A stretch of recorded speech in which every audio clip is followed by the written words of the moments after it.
Hey there, Anthony. So this is her right here, looking very nice. Really cool piece, honestly. There's a lot of different variations of the helmet that I was able to find online. So hopefully you're happy with this combination of all those different designs. There's some inspiration from SPD as well as Space Force and obviously A Squad and everything. Try to do a nice solid mix of the group of them. So here's the video on the details. This is quite a large piece.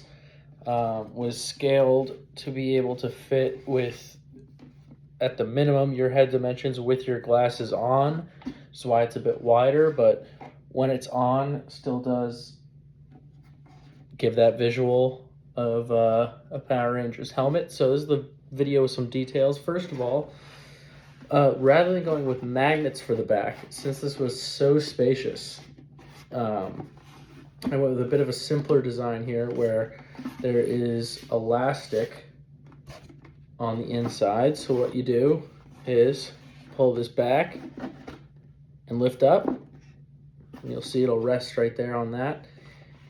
That provides a little bit more space, but once it's up on there, you can pull it back, create more head space. So do a little demonstration here, but lift it up, make that gap, pull it back,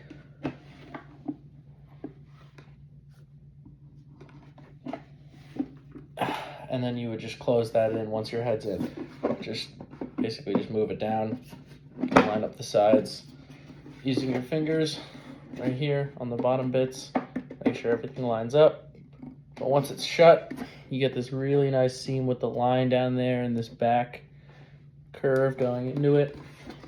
But yeah, the magnets can cause some of their own issues. I think with the amount of space on this one, this is the best way to go about it. Again, just lift it, set it up to create that lip, and you can either slide your head in right like that or pull it a little bit more to make some more space. And you put it on and just lower it again.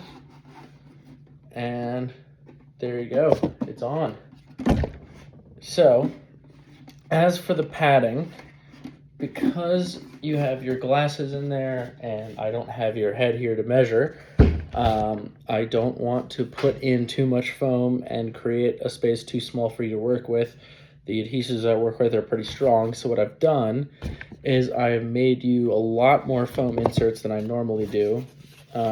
Various triangle shaped ones here of different thickness, some bigger triangles.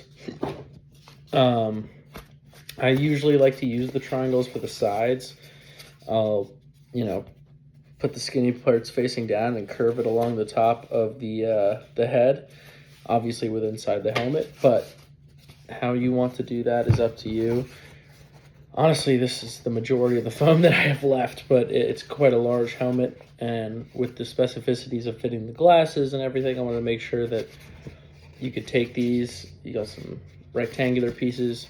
What I tend to do is put the helmet on, jiggle it around wherever there's space, put in a layer, shake it again, see where there's more space, add another layer. So you have some rectangular pieces as well. These long pieces of varying different sizes, so you can make smaller adjustments as you go. These are good for the back as well as for the top if you want to get them in there, or even the front sometimes if you want to remove some space between the front of the helmet. These square pieces, also really great for the top. Sometimes you can cut them into like an oval shape if you feel like that'll contour the thing better, but also the squares work. And then just a lot more of these rectangular, longer ones with some added thickness to them. Make larger adjustments. But all in all, quite a lot of the rectangles. Add these in there too. Really a large amount of space you can cover with these things. And then some of these wider bits. Good amount of these triangles. 2 of these squares, and all of that should be able to make the head adjustments wherever you need them to be fit right. I'll even toss in some of these little scrap bits once I'm getting the bag together. And I think that should about cover it. So yeah, I tend to cover up into the temples and to the top, but wherever you want to put it should really make the fit great. And this thing came along awesome, and it's the only one I think that has ever been made. So congrats on having what is definitely my first one-of-a-kind piece made for someone. I hope you like it.